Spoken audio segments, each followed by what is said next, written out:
Some beautiful weather on tap this week in June as I'm recording this video on June 5th of 2023.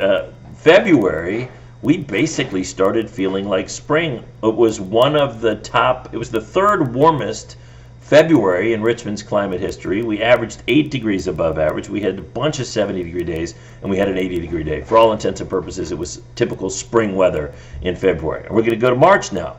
March is when spring begins, and for a large chunk of March, it actually was running a little bit cooler than February, but March eventually outpaced February with the last few days of the month. But March was comfortable spring weather as well. No extreme heat and no bitter cold, although we did drop into the 20s on the 20th.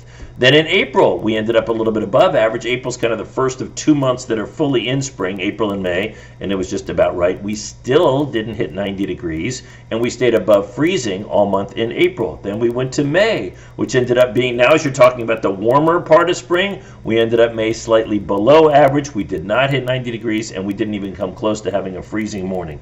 So you had this long period of time when we basically felt like spring starting in February, and that's continued. Look at this graphic here for June. The 6 to 10 day temperature outlook takes you into the middle of the month as below normal conditions expected, and then as you head into the sort of the 8 to 14 day temperature outlook, it still looks below average. There's no sign of midsummer heat and humidity anytime in the near future. So we think at least the first half of June will continue the pattern that we had in May, with lots of comfortable days with low humidity and northerly breezes. Even when we warm up into the 80s, it doesn't feel that bad if the humidity is on the low side. So the spring of 2023 started early and looks like it wants to end late.